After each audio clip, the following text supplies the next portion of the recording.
Seguimos entonces ahora con el tema de conversación de William Gamboa Sierra y su Museo del Vidrio de Bogotá, Identidad y Participación con Transparencia. Conservador restaurador de bienes muebles, aspirante al título de máster en museología por la Rijnvaart Academie de la Escuela de Bellas Artes de Ámsterdam. Desde 1999 ha trabajado en las áreas de educación, conservación y curaduría del Museo de Arte Moderno de Bogotá, la Casa Museo Quinta de Bolívar y el Museo de la Independencia Casa del Florero. Ha participado en diferentes proyectos en el Museo Nacional Reina Sofía de Madrid, el Tropenmuseum de Ámsterdam y el District 6 Museum de Cape Town, Sudáfrica. Actualmente es el director del programa de Museología de la Facultad de Estudios del Patrimonio Cultural de la Universidad Externado de Colombia. Bienvenido, William, con nuestro siguiente tema.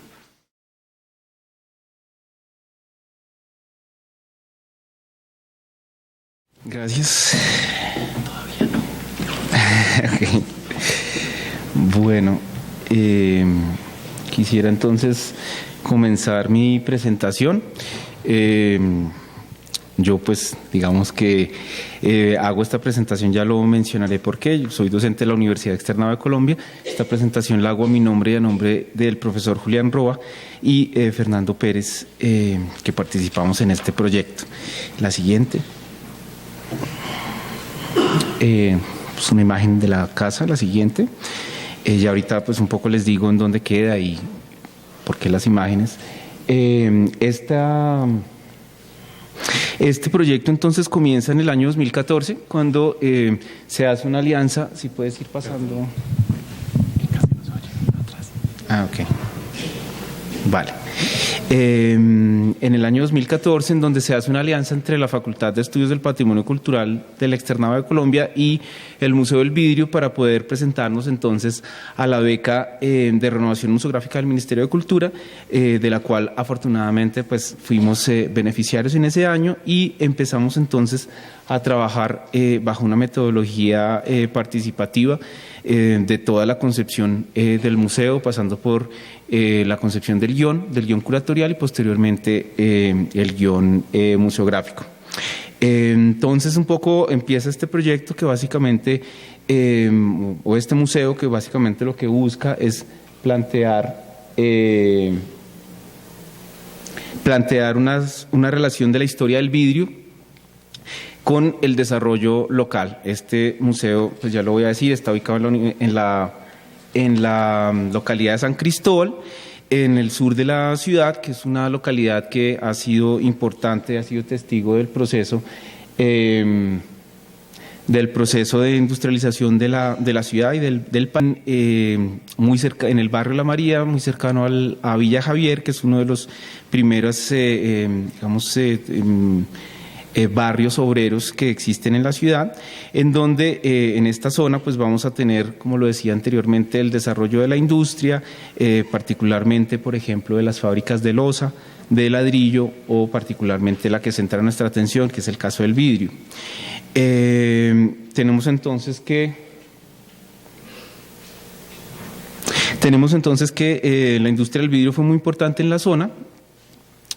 Particularmente se desarrollaron dos técnicas que fueron la técnica del soplete y la técnica de vidrio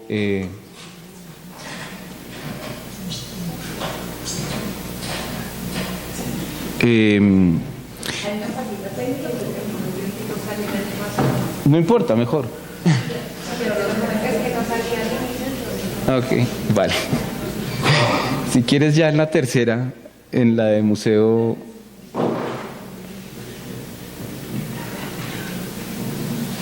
Ok. Les decía entonces un poco el desarrollo de la técnica del vidrio que tuvo lugar en este sector de la ciudad y que durante todo el siglo, digamos que se mantuvo una producción técnica de vidrio hasta finales del siglo, o sea, hasta los años 90, cuando por todas las políticas de apertura económica empiezan a llegar entonces vidrios importados de otras zonas y entonces básicamente las fábricas que existen pues quiebran por la competencia básicamente de las fábricas que vienen importadas. Bueno, la animación, no, básicamente para terminar esta parte quisiera ver mostrarles dónde está el museo. Si ustedes se fijan, pues está muy cerca al centro histórico de la ciudad, está más o menos 1,5 kilómetros de la Candelaria, es decir, en bicicleta son 10 minutos, caminando no lo tengo tan claro. Entonces vemos, si quieres la siguiente, por favor. El Museo del Vidrio es una iniciativa que comienza en los años 90, en el año 1991, Fernando Pérez, su fundador y actual director, empieza a tener una relación con las diferentes fábricas de producción artesanal de la localidad, especialmente con la de la familia Pachón, en donde vamos a ver entonces cómo este trabajo Fernando pues va trabajando y va desarrollando un vínculo con la localidad, que va a durar todos los años 90, hasta que empieza a surgir en el año 2000 el proyecto del Museo del Vidrio, y vamos a ver cómo tal el Museo del Vidrio se va a abrir, o digamos el proyecto como tal del Museo del Vidrio se constituye en el año 2010, inspirando su filosofía en la mística y la alquimia alrededor del trabajo artesanal del vidrio, enfocando su narrativa hacia la transparencia del cuerpo. Siguiente, por favor. Bueno, la animación no funciona, por tanto va a ser un poco complicado que vean todas las imágenes, pero básicamente a partir de este proceso el museo consigue un lugar físico donde poder estar. Inicialmente esa idea fue una idea, fue un proyecto de museo virtual, y en el año 2010 entonces ya, el año 2012 entonces se hace el nexo para tener esta casa, que es la Casa de la Eneida, que es una casa ubicada, como lo decía, en el barrio La María, en la calle 6 Sur con Primera, una casa de finales del siglo XIX que tiene protección declaratoria de interés patrimonial por parte del distrito, y entonces empieza una sede física que le va a permitir al museo, que tiene un carácter comunitario, poder empezar a trabajar en torno a la temática del vidrio y su relación básicamente con la comunidad y la historia industrial del patrimonio en esta localidad. Es importante hacer énfasis en que pues, el museo, en realidad desde su comienzo, surge como una iniciativa de la comunidad. Surge como una iniciativa de la comunidad de maestros vidrieros que, digamos, trabajan con Fernando en este proceso. La siguiente, por favor.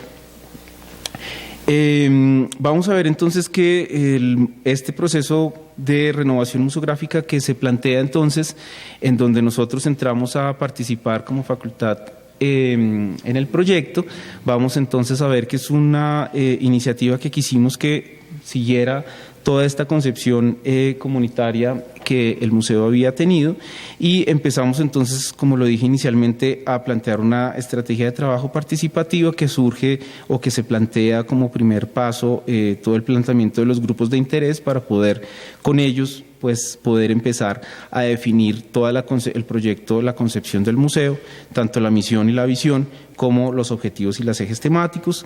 Fue un proceso muy interesante de trabajo con la comunidad, con las diferentes áreas de la comunidad, los maestros vidrieros, las juntas de acción comunal, el conjunto Senderos de Equidad, en donde que queda, digamos, en una situación particular que comparte un poco como territorio de la casa, el colegio que queda enfrente y otras instituciones, en donde se pudo entonces hablar que el Museo del Vidrio, la misión del Museo del Vidrio, iba a trabajar física virtualmente. El tema del vidrio se construye a partir de procesos participativos con la comunidad, planteando la reactivación y presentación del oficio del vidrio como patrimonio cultural tangible e intangible en la localidad de San Cristóbal.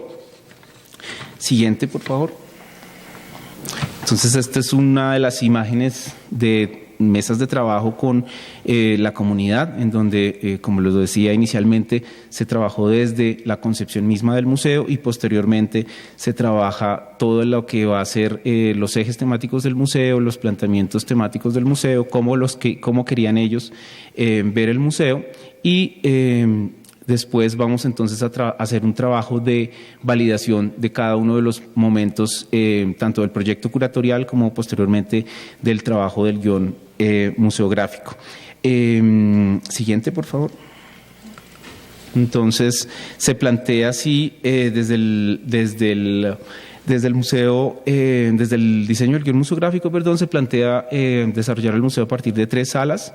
La sala Fuego, que es una sala inicial que nos habla un poco del contexto general de la industria del vidrio y la comunidad, y en donde quisimos plantear 2 de las técnicas más importantes que mencionaba anteriormente, la técnica de la caña y la técnica del soplete. La segunda sala fue la sala del vidrio, que nos habla un poco de toda la materia prima del vidrio y en donde va a haber una vitrina comunitaria que plantea un ejercicio bien interesante de curaduría participativa con la comunidad. Y una tercera sala, que es la sala Eneida, que es básicamente la sala, una sala que presenta unos vestigios muy interesantes de decoración, de ornamentación en muros y zócalos, y va entonces a ser el escenario para plantear la historia misma de la casa. Siguiente. Bueno, no se puede ver mucho. Quería plantear un poco como los diferentes bocetos que se le presentan, que la museografía que está a cargo de Julián Roa se presenta entonces en los diferentes grupos focales para poder definir un poco las características de sus espacios. Y aquí es bien interesante porque, pues vuelvo y digo, no solamente digamos que se les pregunta qué es lo que quieren ver, sino en este caso cómo lo quieren ver, y ellos son parte de un proceso de negociación activa que tuvo todo el proyecto, en donde el proceso de toma de decisiones se toma conjuntamente con la comunidad. La siguiente. Esta es otra de las salas, el boceto que Julián plantea de la sala vidrio. La siguiente, vemos un poco el proceso de validación, en este caso con el Colegio de la República, el Instituto, el IE de República del Ecuador, que es el colegio que queda frente al museo. La siguiente, donde están haciendo, por ejemplo, la selección de la tipografía, de los apoyos y las fichas museográficas. Siguiente. Y la sala vidrio plantea entonces una pared, un ejercicio muy interesante que se llamó la pared comunitaria. Bueno, acá no se ve bien ni siquiera la foto. En fin, pero básicamente este fue un proceso muy interesante de curaduría participativa, en donde el museo quiso salir a las calles a invitar a la gente a donar objetos para poder ser mostrados en esta sala. Y aquí fue muy interesante porque el museo, digamos, fue un proceso que tuvo mucha acogida por parte de la comunidad, a tal punto que, digamos, ya hubo que pedir que se detuvieran las donaciones, porque sí fue un proceso al que la gente tuvo, que tuvo mucha acogida. Y lo interesante entonces es que no solamente las personas pudieron donar sus objetos, en el momento de la donación lo que se hacía era como contar un poco la historia de vida del objeto, y en las fichas es un poco lo que está, no la ficha técnica tradicional, sino un poco la historia de vida y por qué era importante para esa persona. Y además se hace un ejercicio muy interesante con ellos, con la comunidad y con los maestros vidrieros, para definir cómo se iban a poner estos objetos en esta vitrina.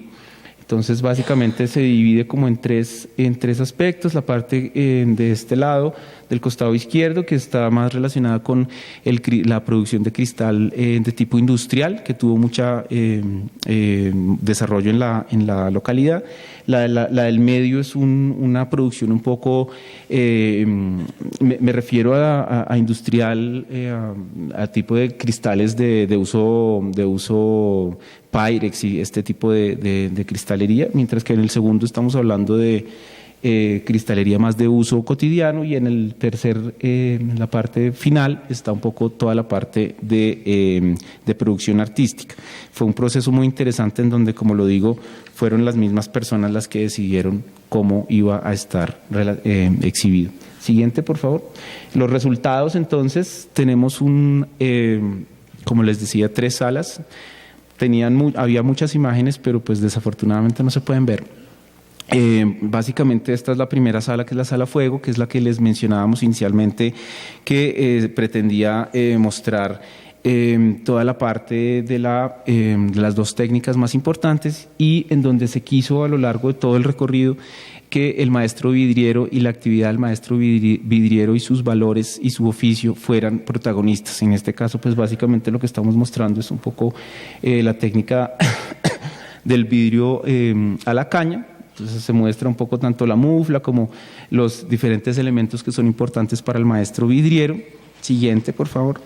En la siguiente sala, igual, pues no se ven las imágenes, pero pues estábamos como mostrando las partes de la materia prima del vidrio, y en este caso un ejercicio muy interesante que planteó una de mis estudiantes, Tatiana Quevedo, con apoyo de otros profesionales, que básicamente buscaba rescatar un poco los valores del maestro vidriero. Siguiente. Bueno, la tercera sala es la sala de la Neida, como les decía, una sala en donde se encontraron unos vestigios de pintura mural que hablan de la ornamentación que tuvo la casa, que fue bastante rica, y que pues fue el escenario para hablar de la historia de la casa y cómo esta casa, pues digamos que es una de las casas de las cuales la comunidad se siente orgullosa en el sector. Siguiente. Tenía muchas fotos de la inauguración.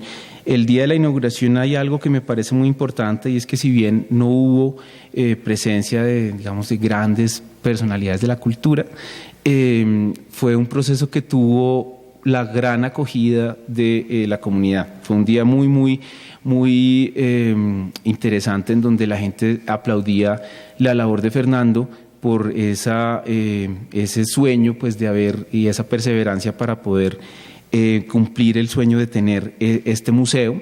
Y es muy importante porque la gente hablaba de cómo este museo, cómo finalmente el sur de la ciudad tenía un museo, cómo finalmente había un museo en esta parte de la ciudad, y que iba ese museo a permitir que finalmente el turismo llegara a esta zona, que finalmente se pudiera reconocer la importancia que tiene la localidad de San Cristóbal en la industrialización de la ciudad, y cómo pues cada vez menos, pero sí hay un gran patrimonio industrial en la zona. Digo cada vez menos porque hace poco pues la ladrillera Moore, pues, que estaba todavía sus buitrones en pie, pues desafortunadamente ya se fueron al piso para la construcción de un súper conjunto residencial. Para concluir, la siguiente, por favor. Para concluir, yo planteo las conclusiones en cuatro puntos. El primero es la relación del museo y el territorio, en donde vemos que estas iniciativas o el museo en realidad este museo plantea unas relaciones tangibles con su territorio, pues se inscribe en un área determinada, evidentemente, e interactúa con la comunidad que lo habita. En este caso del MEVIBO, del Museo del Vidrio de Bogotá, plantea una relación estrecha que permite una apropiación comunitaria, una apropiación y un sentido de orgullo. Tanto en su guión mismo plantea una relación con el tema, con un tema que no solamente se centra en la historia del vidrio, sino, como lo dije inicialmente, plantea una relación con el contexto local que da en realidad una pertinencia social, y que además permite seguir rescatando la labor del maestro vidriero, como lo decíamos en la misión, como parte del patrimonio cultural intangible de la zona. El segundo punto es el museo como factor de orgullo comunitario, como lo dije inicialmente en la diapositiva anterior. Decía un poco como digamos que el hecho de que el museo la gente siga teniendo una percepción del museo como una entidad meramente elitista, hace ver que el hecho de tener un museo en el sur de Bogotá, como lo dicen ellos mismos, en palabras de ellos, por fin tenemos un museo en el sur que cuenta nuestra historia y no la de unos pocos, como muchos otros museos. En el tercer punto que planteo, el cuarto, es el museo entonces que sale del edificio y plantea relaciones con su entorno. El MEVIBO, el Museo del Vidrio de Bogotá, plantea recorridos por los hornos y los diferentes hitos industriales de la zona, en donde no solamente se reconocen los edificios o los vestigios materiales que quedan, sino como tal lo que se busca es rescatar las prácticas y los saberes, ese patrimonio inmaterial del que hemos hablado, que se relaciona con la gente y con los mismos recursos naturales que ha tenido esa zona geográfica de la ciudad y pues que es la razón por la cual se ubican allí. Y para finalizar, un museo que propone el Museo de los Beneficios Tangibles para la Comunidad en un trabajo directo que el Museo del Vidrio hace con los maestros vidrieros, plantea diferentes dinámicas que permitan no solamente el beneficio digamos, la sostenibilidad económica del museo, sino que también plantee y que además plantee procesos de inclusión y desarrollo de la autoestima y la creación de capital social y todo esto, sino que también plantea unas interacciones y propuestas que permiten que también se dé un beneficio tangible en el caso de los talleres de los maestros vidrieros. Para finalizar, el último punto era el museo que proponía alternativas turísticas y desarrollo local. Como lo dije inicialmente, los museos son dinamizadores, pueden ser dinamizadores y hay muchos ejemplos en el mundo de cómo la llegada de un museo a una zona pues básicamente los renueva y los gentrifica, y en este caso pues hablamos también de que dinamice y jale el turismo por su cercanía a la ciudad y la facilidad de acceso para que pueda convertirse entonces en un dinamizador cultural de la zona que atraiga turistas, que atraiga tours de bicicletas, además de colegios y otras actividades que permitan entonces no solo que los extranjeros, sino que los bogotanos también vayamos a una zona de la ciudad que pareciera que tuviéramos olvidada. Muchas gracias.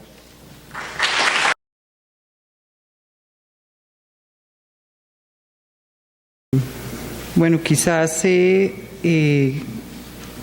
esta conversación que nos propuso William es una de las que por lo menos a mí me gusta que se mire se tenga esta otra mirada de territorio, de museo, de paisaje, de intervención sobre el mismo y de participación. Según la Convención Europea del Paisaje del año 2000, y las predecesoras desde 1992 y que llevan a que la UNESCO defina qué es paisaje cultural, pues de acuerdo pues con estas discusiones que se dan desde Europa, desde la mirada europea, se definen 3 categorías, ¿no? Entonces hay paisajes definidos y diseñados, que son jardines y parques, paisajes culturales, que son paisajes evolutivos. Esos paisajes evolutivos se pueden dividir en paisajes relicto, es decir, que ya llegaron a su fin, paisajes paleontológicos, geológicos, arqueológicos, o paisajes continuos en los que todavía siguen, digamos, como las dinámicas propias. Y hay también la tercera categoría, el paisaje asociativo, que el más conocido de todos ustedes es el paisaje cultural cafetero. De alguna manera, pues, no sé, como ese inicio desde los europeos, y el concepto mismo de paisaje que surge, sobre todo desde el siglo XVIII y XIX, se arraiga que el paisaje es ese que vemos a través del arte, a través de las pinturas que plasman una forma de observar el territorio, una forma ilustrada, una forma artística, educada, una forma que en ese entonces llamarían civilizada, y como una manera también de civilizar un territorio, especialmente en esas áreas rurales donde se consideraba agreste. Y los museos muchas veces potenciaron esa mirada del paisaje así, un paisaje bucólico, romántico, de la ruina, de la nostalgia. Y pues cuando nos hablan de paisaje industrial, cuando nos hablan de procesos productivos que incluso todavía tienen una connotación muy negativa entre nosotros por la contaminación, por los tipos de vertimientos que ocasiona, por el tipo de minería que genera, pues nos causa como cierto, digamos, como contradicciones sobre si considerar eso patrimonial o no. Pero pues de eso se trata, es decir, aquí los museos también tienen que hacer un ejercicio muy fuerte de transformar esa mirada educada que piensa o que se ha restringido a considerar el paisaje como aquello bucólico, romántico, nostálgico. Tenemos que tener otros puntos de vista, otra forma de ver cómo el territorio se experimenta, se trabaja, se explota y cómo de eso sobrevivimos también. ¿Qué reflexiones nos lleva, ¿no? ¿A qué reflexiones nos lleva este tipo de muestras? Y pues creo que este Museo del Vidrio, y además con la participación de distintos actores para construirlo, es un buen ejemplo de esa agencia del museo para